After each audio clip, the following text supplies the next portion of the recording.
about 2 o'clock, as he had been expected.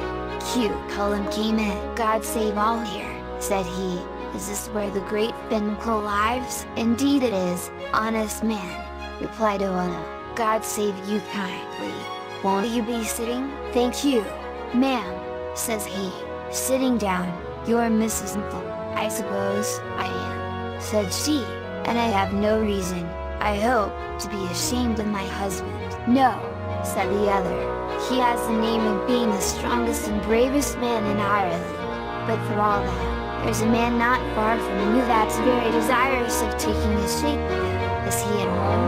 "Why, then, no," she replied, "and if ever a man left his house in a fury, he did. It appears that someone told him of a big bastion of a giant called Cute Cullen being down at the causeway to look for him, and so he set out there to try if he could catch him. Troth, I hope, for the poor giant's sake, he won't meet with him, for if he does, Finn will make paste of him at once." "Well," said the other, "I'm Cute Cullen, and I have been seeking him these 12 months, but he always kept clear of me, and I will never rest night or day till I lay my hands on him." At this Oana set up a loud laugh, of great contempt, by the way, and looked at him as if he was only a mere handful of a man. "Did you ever see Finn?" said she, changing her manner all at once. "How could I?" said he. "He always took care to keep his distance." "I thought so," she replied. "I judged as much, and if you take my advice, you poor-looking creature, you'll pray night and day that you may never see him, for I tell you it will be a black day for you when you do. But, in the meantime, you perceive that the wind's on the door, and as Finn himself is from home, maybe you'll be civil enough to turn the house, for it's always what Finn does when he's here." This was a startler even to Cute Cullen, but he got up, however, and after pulling the middle finger of his right hand until it cracked 3 times, he went outside, and getting his arms about the house, turned it as she had wished. When Finn saw this, he felt the sweat of fear oozing out through every pore of his skin, but Oana, depending upon the woman's wit, felt not a whit daunted. "Then," said she, "as you are so civil, maybe you'd do another obliging turn for us, as Finn's not here to do it himself.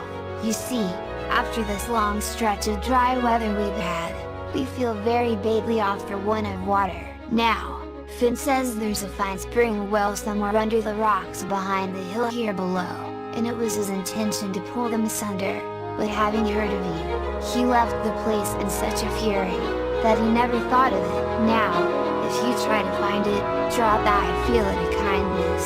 She then brought Cute Cullen down to see the place, which was then all one solid rock, and, after looking at it for some time, he cracked his right middle finger 9 times, and, stooping down, tore a cleft about 400 feet deep, and a quarter of a mile in length, which has since been christened by the name of Mumford's Glen. "You'll now come in," said she, "and eat a bit of such humble fare as we can give you." Finn, even although he and you are enemies, was scorned not to treat you kindly in his own house, and, indeed, if I didn't do it even in his absence, he would not be pleased with me.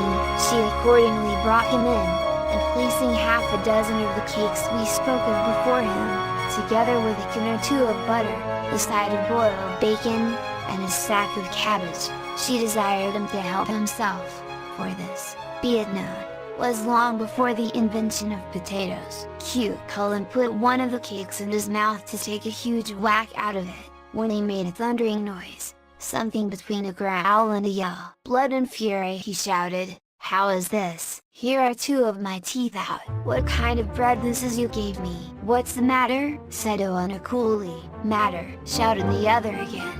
"Why, here are the 2 best teeth in my head gone." "Why," said she, "that's Finn's bread, the only bread he ever eats when at home.